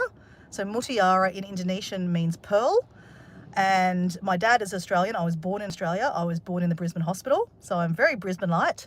I've never lived in Brisbane. I live in like a council area of Brisbane. I live in the peninsula of Redcliffe, right next to the beach. But yeah, my mother is Indonesian. My dad is Australian. I've never lived in Indonesia, but I've traveled to Indonesia quite a few times. But joking about that, I'm half Mexican. So as I told you, I have lived in Mexico 3 times in my life. I've traveled there about, a few other times. So I've been very, very grateful. And I would like to go back to Mexico probably next year or the year later. I have lots of, really good girlfriends. One of my best friends is Anna, and she lives in Mexico. Recently, one of my good Mexican friends got married in Lyon in France. So I went to her wedding. So I'm really connected and earthed to my friends in Mexico. I still talk to them. I have a great connection with Mexico and the land. I love Mexico, love the food. I could talk all day about Mexico. But while I joke about being like Heartthrob saying that I'm half Mexican, is because my friends think I'm half Mexican because I attract Mexican people to my life. So I had a Mexican boyfriend. He did come back to Australia with me. He is actually still here in Australia. He's now married to an Irish girl living in Australia, and he's going through the residency of becoming an Australian citizen. And he's like my annoying brother. So we're still friends. My mum really likes him. It's really weird. My mum has a really good relationship with my ex-boyfriend. And always, they're still Facebook friends. I'm not even Facebook friends with him. But anyway, they're still Facebook friends. I hear from him periodically. He's good. He's happy. If he came down to my area, we would catch up and say hello. So I'm not opposed to hating him. But he's not for me. He's like my annoying brother, which is really weird. But anyway. But since then, I have attracted all these Mexican people to my life. I've made friends with a girlfriend we were introduced through mutual friends, and she's from Cancun, where I first went to live as a 25-year-old, so I love Cancun. And she's from Cancun. So I've made friends with a lady, her name is Gabriella, and I've actually probably put her on the video a few times because she does a lot of running past this beach. So sometimes I'm walking on the beach and go, oh, there's my friend Gabriella running. So yeah, she lives here and she has a Mexican community. So there's actually a lot of Mexican people that live here. And I actually know a lot of them. So just by pure coincidence, my Mexican boyfriend's best friend, her cousin lives in Australia. I met up with her because she was newly to Australia with her boyfriend. Many years ago, I met her and then she had a baby. She's now part of the Mexican community, so she's friends with my friend. And she's like, how do you know each other? I said, oh, I know her through, a friend of a friend. And then I helped a Mexican guy. He was a friend of a friend. He was coming to Australia to go to university. And I used to sell timeshare in Cancun in Mexico. That's how I kind of was living there and working there illegally, but kind of legally. But that's another story. And yeah, so they introduced me online. So I organised to meet him a couple of days after he arrived in Australia. I took him to introduce him to some of my friends that sell timeshare in Australia here. So he then ended up working at the timeshare deck that all my friends here in Australia, they ended up sponsoring him so that he could stay working in Australia. So he's now legally living in Australia, having businesses. He has a Mexican restaurant called Freda. And then my Mexican friend went to his restaurant and I'm like, I know that guy, he owns the restaurant. She goes, how did you know him? I said, because I know him from Mexico. So it's a joke that I know I'm half Mexican. So yeah, Heartthrob, that's my long story short, why you told David I'm half Mexican. So it's not half true. It's half true.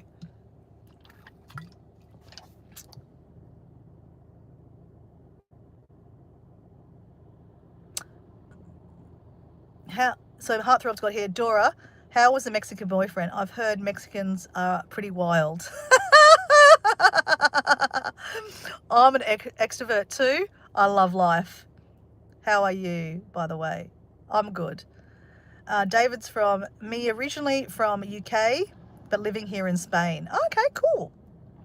Dora, with your experience with your men in your country, or which part of the world happens to be the best lover and fun for... Oh my God. I'll answer it, why not? So I'm not a prude, right? I've lived a great life. And, when you're single, you're ready to mingle, right? And I can't believe I'm going to say this. So I have dated some guys from other countries. So I've dated a guy from, when I used to live in Ireland, I dated a guy from Ireland. Not a very good lover, just saying that. They like alcohol way too much. I lived in America. I didn't date an American. When I was in Mexico, yes, I dated a Mexican. But the first time I lived in Mexico, I went nowhere near Mexican, because Mexicans, I'm going to be honest with you, it's like the Latin, right? Mexican men are not faithful. They are not faithful. They have a wandering eye. They call everyone the princess. So the Mexican boyfriend I had, he cheated on me too. It's just part of their culture. I don't understand it. Don't care to understand it. He's not my boyfriend anymore. He's not my husband, so I don't care. I don't have to care, right? But I know he cheated on me. So yeah. So are they good lovers? Yes and no. Depends on what you class as good lovers, right? I guess. I've also had a French boyfriend and an Italian boyfriend. And then I've had Australian boyfriends, right? And I have to say I've got to say Australian men. Some are good, some are bad. I can't believe I'm discussing this on a live. I'm so embarrassed. Anyway, yeah, let's go with that.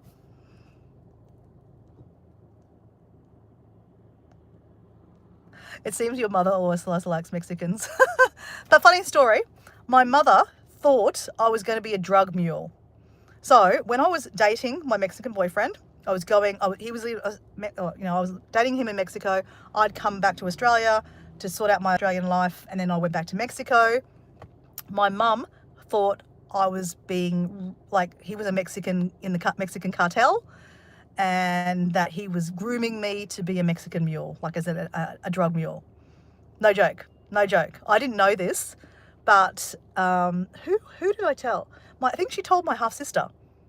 So it's funny because when I was dating him, she hated him. Hated him. She wouldn't have said that to my face, but she thought I was going to get arrested for being a drug mule and that he was part of the Mexican cartel. Then, after we broke up, they're best of friends. Go figure.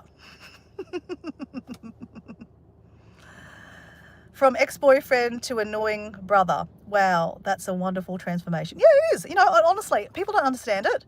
And I talked about this yesterday. I was talking in my live yesterday about one of my favourite countries being Switzerland. Because at the moment, my current boyfriend, Diego, that I've been with 8 years, and I love him dearly, he's over in Switzerland. And he was hiking yesterday at the Matterhorn. He doesn't go up the Matterhorn, so I don't know if you know the famous mountain of the Matterhorn. It looks like a weird looking thumb. But he was staying in Zermatt, and he's got this amazing view of... Anyway, long story short, I did a live yesterday talking about why I loved Switzerland. Switzerland is one of my top 10 countries I've been to. I loved it, and was telling you all these stories about Switzerland. And in those stories, I was telling stories about an ex-boyfriend of mine that I was with for 10 years, an Australian guy. And we ended our relationship very badly. And I was talking about how amazing it is that after, it's been about 13, 14 years since we've been together. It's amazing that after all that distance, I can remember these amazing stories and laugh and like just amazing, like just all I remember is the fun stuff, right? I don't remember the breakup. I mean, I remember it, but I'm not focusing on it, right? So it's amazing that I don't hate him anymore. He hates me. The last time I saw him, I walked past him. He had my dog. We had a dog together. He walked past me with the dog and he told me to fuck off. I said, hello. And he said, fuck off. And I laughed. So, yeah, he hates me. But, yeah, it is what it is. Everyone has their reasons. There's two sides to every relationship, right? But yesterday I said, quite physically, that it was amazing to have these stories and these amazing memories, even though we're not together and we ended so badly. That is amazing that I can talk so lovely about that experience. So I think I think I'm growing up. Let's go with that. How old am I, by the way? I'm 50. I see you have many exes. Don't you? I mean, yeah, why not? Haha, Dora, your experiences, that's right. That's great. I think after you broke up with him, your mum wants to have a little experience of the cartel. Yeah, maybe. And I've got to say, I wouldn't put it past the ex-boyfriend to try to wine and dine my mum. He's a little bit like that, just saying. But no, that's all right. No, I think my mum, yeah, I don't think so. He said, you laughed off. That's enough to make a man fume like fire. Yeah, so anyway, that was an experience. Yeah, like I didn't hate my dating life.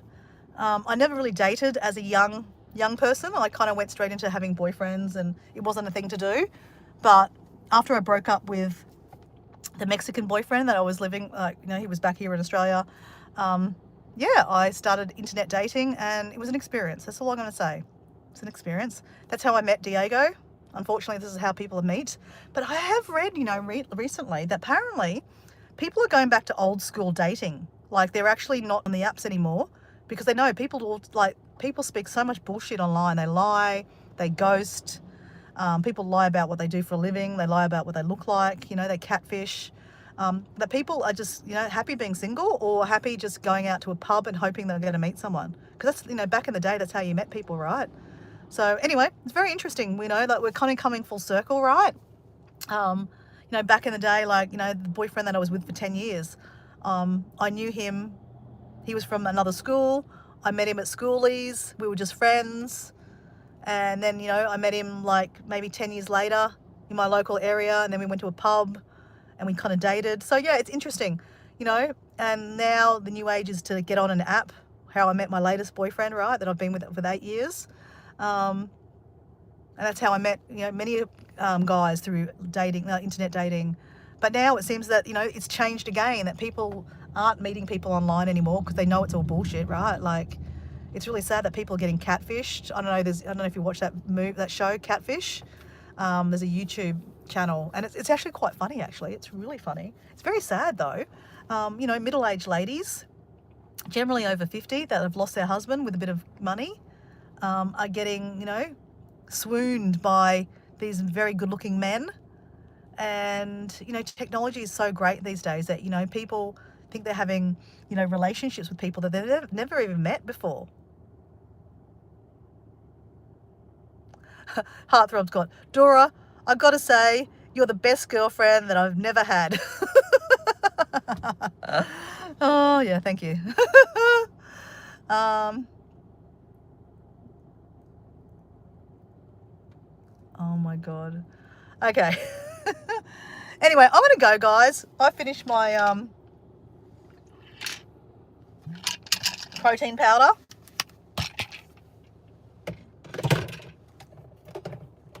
Just going to get some more water into me. Anyway, guys, I'm going to go. I've got things to do. Places to be, things to do. It's a gardening weekend for me. I have to go save some plants in my backyard. And, yeah, save my plants. That's what I'll do. So I'll see you guys. Thank you for the entertaining conversations. If I'd met you, I'd have put a ring on it. See you, Mike. We're having some interesting conversation here, Mike. Okay, Dora, before you go, one question. Okay. I can only imagine what this question will be, Heartthrob. Mike, this conversation has been going in a completely spare way, where it's normally tame about hiking and, life. Okay, what's the question, Heartthrob?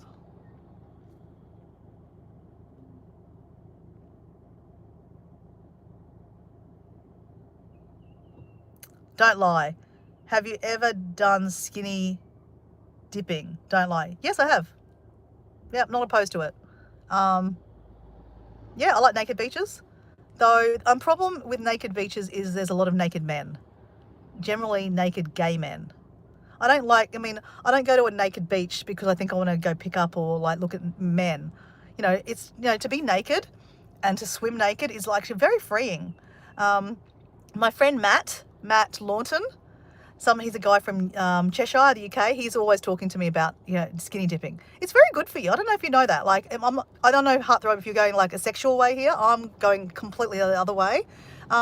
Being naked is very freeing. I wouldn't say I'm a nudist. Like, I don't think I want to be a nudist.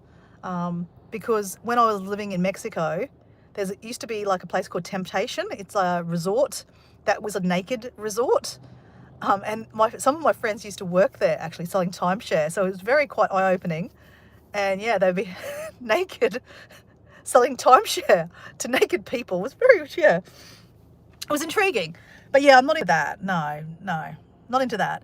But yeah, I have like one birthday, I took myself to the naked beach. There's a naked beach up in Noosa, and took myself for a naked swim. It's my birthday. I was in my birthday suit. And it was very, very liberating, should I say, liberating.